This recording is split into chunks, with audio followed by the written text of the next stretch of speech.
request if you could just keep your phones on silent, because they will echo in the room. Welcome to our session, which explores intersectionality in student interfaith engagement. My name is Muslim Chaplain Adeel J, and I'm the Education Director at the Hindu-American Foundation. A lot of us talk about intersectionality. We use this term quite loosely. I'm guessing that 50% of us don't know what the term actually means, right? So it might be good to try to define it, since we get into these very academic spaces that end up not having a lot of relevance or connection to folks outside of the academy. So the term intersectionality emerged from Black feminist scholarship in the 1980s and 1990s, and it's become more prominent in the mainstream today. But what does it mean? In short, intersectionality is the understanding that various tools of exclusion and forms of phobia are connected with each other. It's also the way our various selves connect and form who we are, and how those various parts of who we are shape the way we interact with one another. In sum, we can't define our racial identities without our gender or sexual identity, or our religious identities without our socioeconomic status. This allows for multiple dimensions to understanding the nature of human interaction.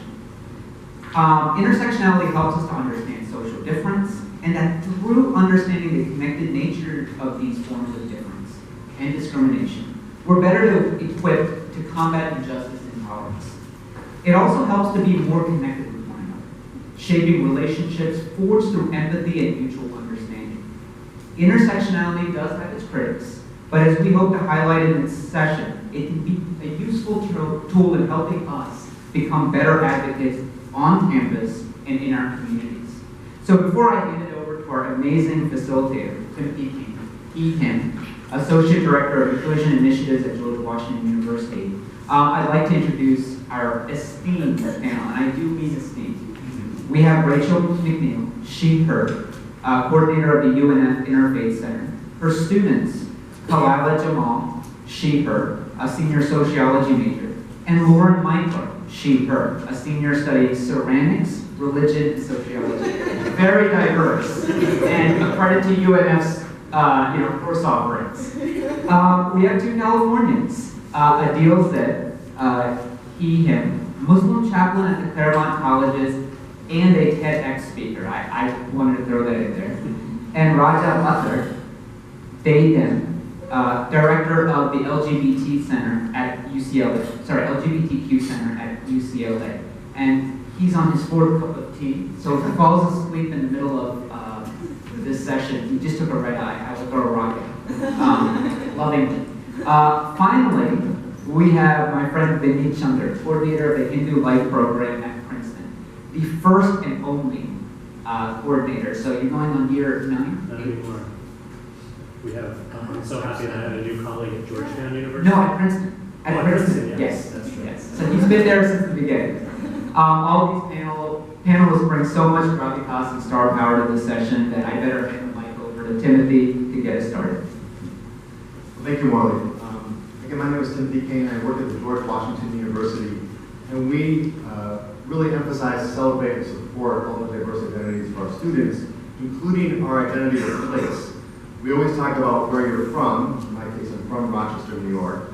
Well, where I'm from, my people, my heritage, my relatives come from Hungary, so Eastern Europe, and then the places that we're from, and we choose to live. So I've lived in Hawaii for 9 years before coming to Washington, D.C., and I ran into a surprising intersection of identities there, of the Hawaiian cowboy, and I wore my Hawaiian shirt in honor of that surprising intersection that really was a joy to sort of explore and get to know. So we're going to be looking at intersectionality, and we're trying to have this be a very interactive session. So the way that's going to work today is we have 4 primary questions that we're going to be looking at today, and I'll be posing those questions to our panelists. They'll address those questions for about 10 minutes, and then we'll throw them out to all of you here to comment on what they say, share your wisdom, share your insights, raise questions, concerns, and other ideas. So again, this is meant to be as interactive as possible. So the first question is, why even speak about personal identities and intersecting personal identities when we talk about interfaith service in our outreach. Adeel, I think we wanted to start with you to talk about that specific question. Why do we talk about identities? Thank you. So, intersectionality was a term that it took me time to understand what that meant as well, so I appreciate you identifying and explaining that at the beginning. And the more I reflect on it in my work as a Muslim chaplain, in my fifth position now, I internalize how much of the intersection of my identity that I go through on a daily basis. Okay? In that I am South Asian, Kashmiri, Pakistani, American, Muslim, Southern, male, right? And I can probably go even further into that, right? But we have to, I believe that we have to walk with that. I walk with all of those simultaneously, and sometimes subconsciously, right? So this outfit that I have on today, I didn't wear it because it's like a South Asian suit. I like this suit a lot, right? But my mom had it made in Pakistan, you know? But I subconsciously wore it because it's part of my identity. Right? The way that I work with students of all different backgrounds, I'm walking with those identities. And I pick up some things, not in a way that I'm appropriating, but I'm appreciating them. You know? And I walk with that. For example, when students come into my office, I'm utilizing some of my Eastern culture into my hospitality when they come in. You know, do you want chai? Do you want coffee? Do you want to drink? I have a Star Wars M&M dispenser in my office as well. So really creating a hospitable space for those students and utilizing that convergence of my identities at the same time, right? And then through that, establishing a base point, right? So it's my identity, my identities and my base point.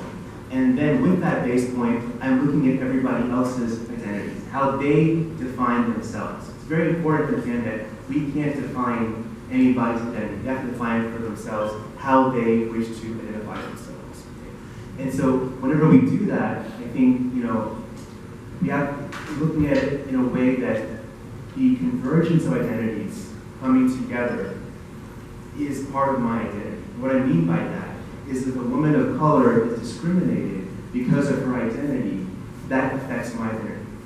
I suffer with that. If a black man is shot because he's a black man, my identity hurts. Right? The Muslim woman is lit on fire in New York, my identity hurts. Right? The LGBTQ person is persecuted, my identity hurts. Right? So that has to be at the base point of how we look at not only how we walk, but how others walk around us.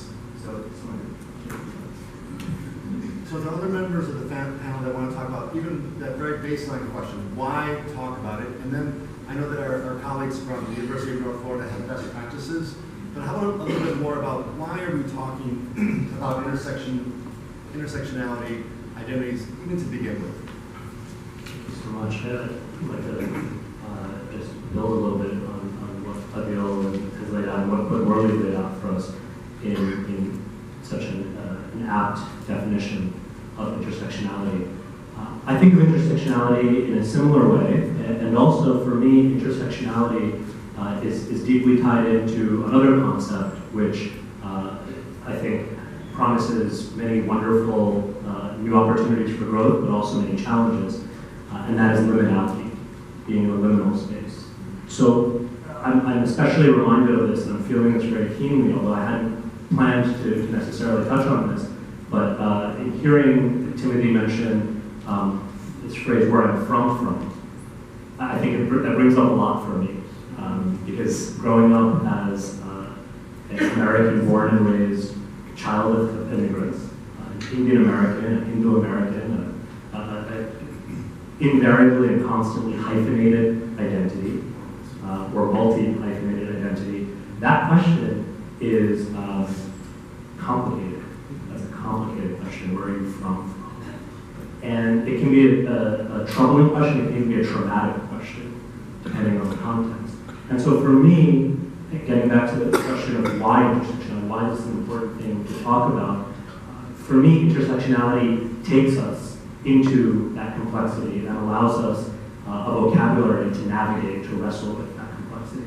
And without that, somehow, not just those of us who do have hyphenated identities, but all of us, somehow, without the notion of intersectionality, I think the discussion is weaker, is more superficial. There's something that prevents us from going deeper into wrestling with layers and layers and layers of identities that Adeel was speaking to. For me, I'm reminded, and I'd like to share with you, if I can, very briefly, something that happened quite early in my time at Princeton that really brought home in a powerful way this idea of intersectionality, and particularly intersectionality between the work of working with the Hindu American community and the LGBTQ community at Princeton.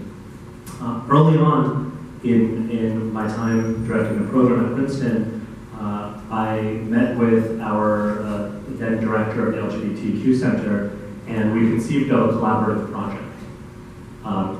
Actually, I don't want to put them on the spot, but the collaborative project was inviting Raja to campus. That's actually the first time we met. Right? And so I was so excited about this, and this was new ground on a number of levels, both for me personally as well as at Princeton.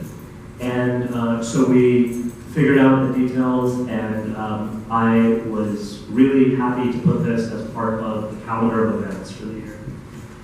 And so around this time, I believe it was late September, at one of the first events that the Hindu Life program was sponsoring, which was a talk by a religious leader, a Swamiji, we had at this event the calendar of events for the rest of the semester, including Raja's event.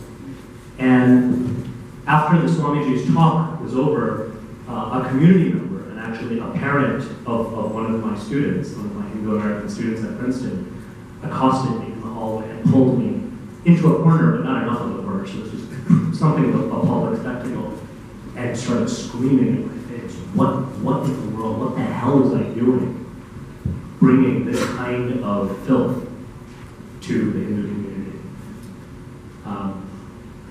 I'm getting a little emotional just thinking about it because,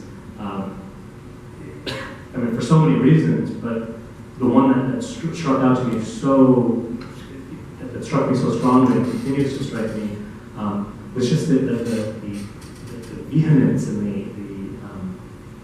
the violence in his words. And he just was demanding, he said, this is not what serving the Hindu community means. You're dragging us down. And just this like homophobic tirade that followed. Well, the story doesn't quite end there.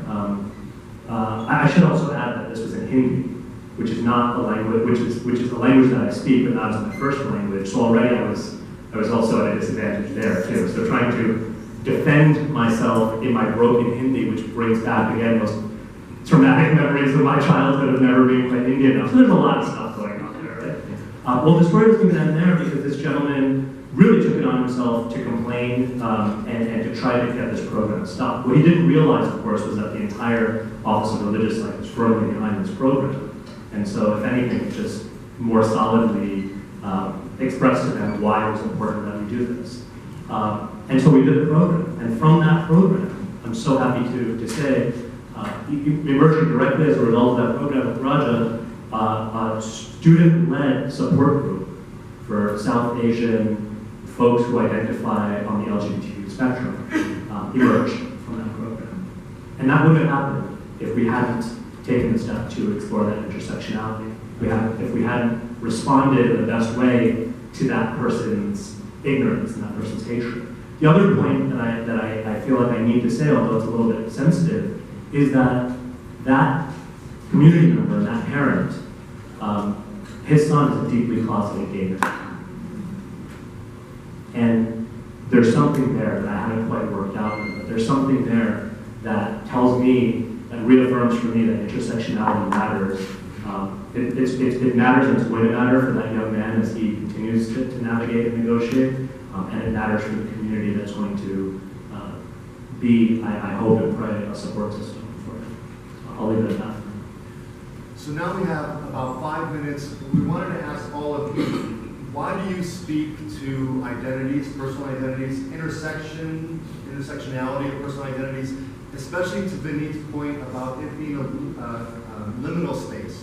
I think that speaks to the idea, or talks about the idea of some identities that are very personal are visible on the outside, and we might know what we see on the outside about people's identities, especially around race and gender.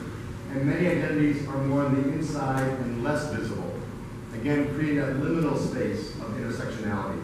So we could pass around the microphone if someone wants to speak or sign, or we could have you try to communicate as best you can without the microphone. Please. Yeah, so like my experience is, so I'm a Jewish student at a Christian university. You introduce yourself. Yeah. Thanks. Right. So my name is Matthew. I go to Campbell University. I'm a senior studying communications. I'm here with 2 other student leaders. We're also part of the Campus Mission Project based out of DC. So my experience is that I am a Jewish student at a Baptist-affiliated university. So you wouldn't really tell that I'm Jewish unless like I wore my Star David out on campus.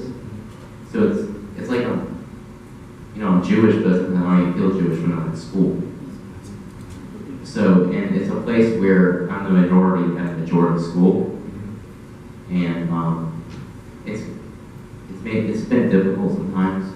It's made me have different views on religions there, and realize not all religions are because of one person or group of people. That's what my view.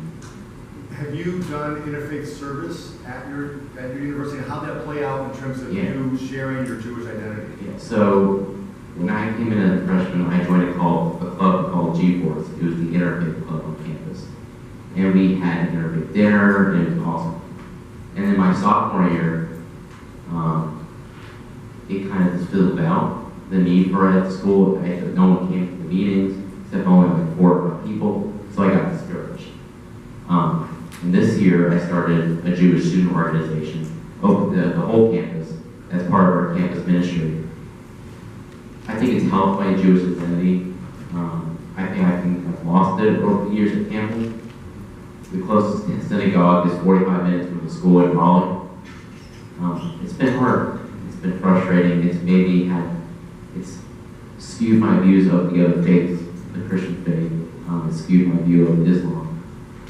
But I think bringing diversity to Campbell University would be the best thing for the school. And I think that's what our world needs, diversity. Thank you. Would anyone else like to comment on this question? I don't need the mic. And I'm so sorry for the translators jumping around the room. Hey Matt, about some of my students, I work for Campbell University, and so we are a majority campus. About 50% of our students, they identify as being some kind of Christian, and then about 25 identify strongly as being of another faith, and like they say, yes, I am Muslim.